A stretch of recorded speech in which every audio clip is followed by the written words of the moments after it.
Hey guys, Phil here from Zonmaster, and this video is going to go over how to use the new order manager that we've got inside of Zonmaster. So to get to the order manager, you do like you used to do before, it's just the screens are different. So under the orders menu up here at the top, we're going to go to orders. And we can see that we've got a slightly different, you know you're on the new one if you see the word order manager, because before it was just called orders. And if you see these dark gray titles, these gray titles indicate the pages that we've done some work on recently. So here we have some charts and stuff at the top that show your history with us that we have in Zonmaster. So it goes back to the beginning of time with us, and of your time with us, and it shows each store. This person has Amazon Europe and an Amazon North America, and it shows breakdown, sales by channel. Just a word about these charts, the pie charts for instance, the same as on the dashboard. If you click on the legend, you can hide that thing. So if you want to get rid of the two top ones and just see the smaller fractional ones, you can just hide the bigger ones. Anyway, but let's go down and scroll down, and we see here this is our orders list, and you can search on a variety of aspects. We've got a filters section here at the top. You can search on date range, on the Amazon order ID, on the ASIN or the SKU, you know, the buyer, email, things like the shipment city, state, postal code, country code, or even the tracking number. So you can search on all of that stuff. If you choose date range, which I think is the most common use for this, you just we've got a drop down here that will show some predefined periods that we've got, so past 3 days, 7, 14, and so on. Or you can enter exact dates if you want here in year, month, day format. Let's go back to 30 days. And we've also got a lot of, you can also filter on dates, but from the charts, but we'll get to that in a little bit.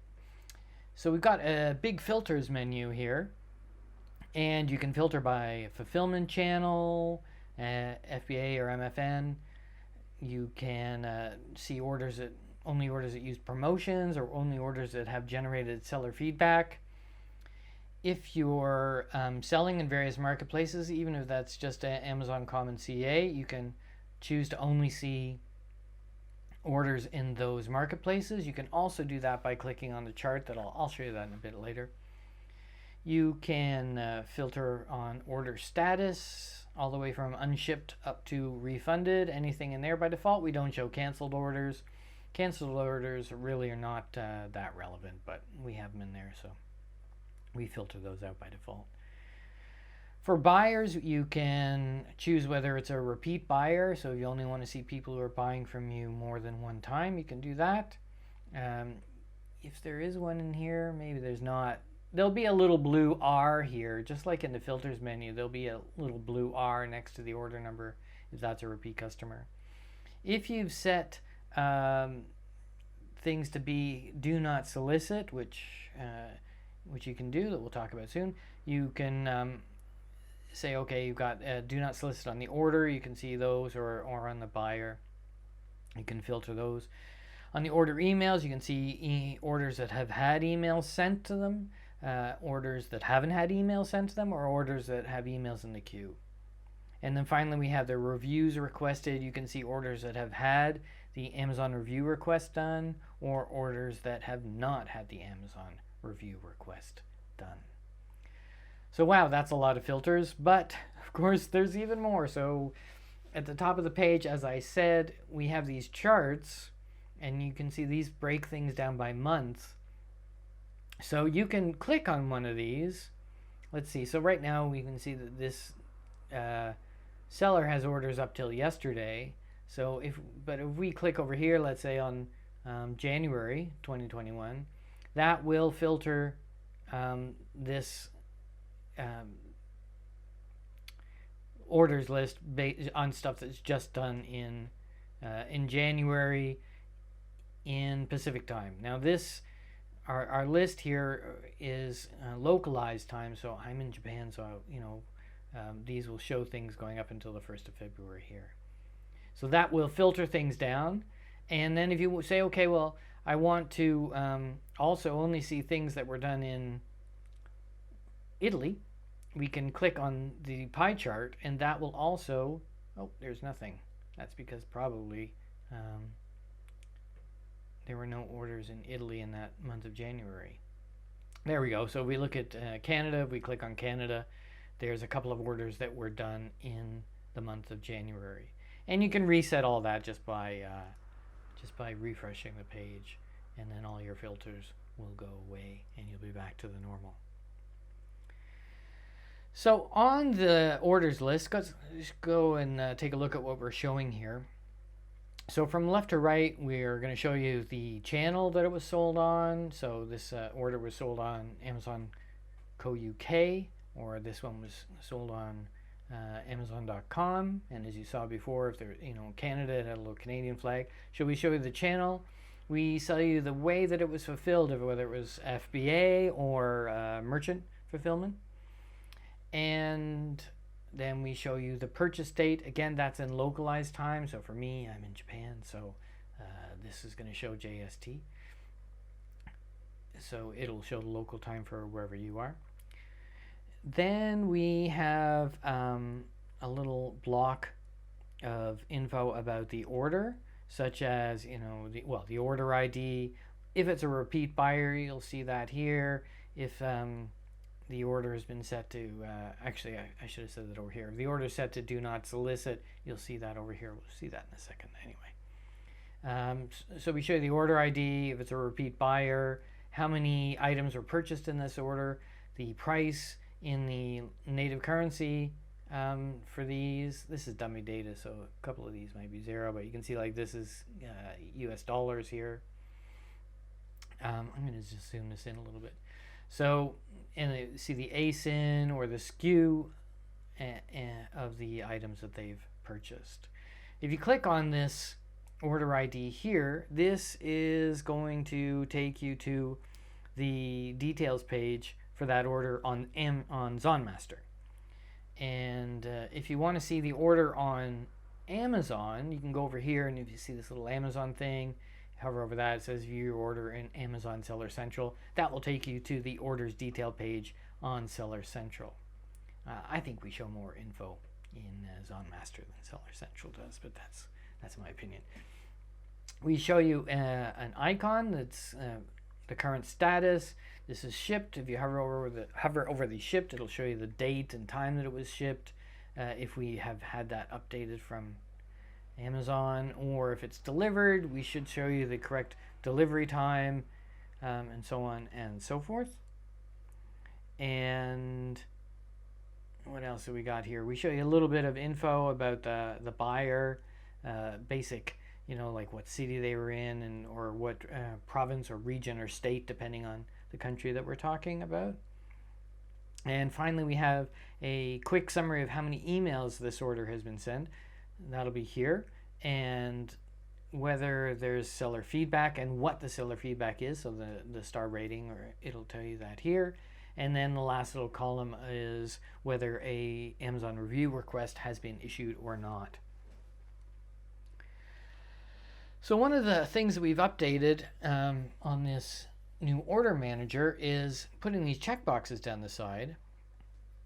And we have a bunch of actions that you can do on orders, an order or multiple orders if you select them. And you can select these orders by clicking on the select box here in the first column. So let's select a couple of these. And if we go up to the top of the select column, you'll see a little drop down. By the way, you can also click on this to select or deselect everything on the current page. So let's select a couple of these. And if you pop on the drop down, you'll see, okay, we're going to tell you how many orders you got selected. But the first thing is send email. Zonmaster finally is giving you the ability to manually send an email template to an order. So let's take a look at that. I think I should probably zoom my screen out to correct size to do that. So let's select send email, and a pop-up is going to come up here, and let's take a look at it. So we've got the send one-time email now pop-up. It'll tell you how many orders there are selected and give you some notes. And here you can choose the email template to send out. If you need to edit a template or create a template, you can just click on here to go over to the email template manager. So if you choose a template from the drop down here, let's say this one, the preview area will populate, and you can see that it's a good reason to name your email templates properly. We can see that this one is our one that we're using for on demand. You can use any email template, and if you have one that's a triggered email that has a bunch of conditions, we're going to ignore those conditions and send out the email. So just be aware of that. So we select our template. In a second, the body here is going to populate, and you'll see the preview of how that's going to look for the buyers when they receive it. This email, as it says, won't go out if the order or the buyer has been marked as Do Not Solicit, or if you've already sent that email template once to an order. You can only send an email template once to each order. So if we scroll down here, if we're happy with it, we can click on Continue, and we're going to be taken to a little summary here that's going to show you the order ID, products, and the name of the template that it's going to send out. We click on that, send now. It will queue up your orders, and they'll be sent out as soon as possible. Now also on this drop down, we have the shortcuts to bulk mark Do Not Solicit for order or for buyer. Previously that was called blacklisting, by the way. And that means if you select mark Do Not Solicit for order, that means that no more emails are going to go out for that order. If you mark Do Not Solicit for buyer, it means that no more orders are going to go to that buyer for this order or for any future orders they may buy from you. If you select one of these, you'll see that the screen updates, and on the test system here, we'll see that we've got Do Not Solicit for order on those, and you can remove those the same thing by saying remove Do Not Solicit for order there. If you have an existing list of orders and you want to mark those for DNS, you can set that up using our custom DNS upload tool, which is under the orders menu here. We've got custom DNS upload, and here you can paste in up to 1,000 Amazon order IDs, select which action it is you want to do. If you want to mark it Do Not Solicit for the order, or you want to mark it for the buyer, or for both, or whatever, and whether you're setting or unsetting, so you can bulk remove Do Not Solicits as well. So you just paste those in and click the Mark Orders button, and that's it. So I hope you like these changes to the Order Manager. Don't forget to subscribe to our YouTube channel, and we're going to be putting out some more video tutorials and updates, of course. And check out our blog over at blog.zonmaster.com for frequent articles about tips and tricks for Amazon sellers. Thanks for watching. See you inside Zonmaster.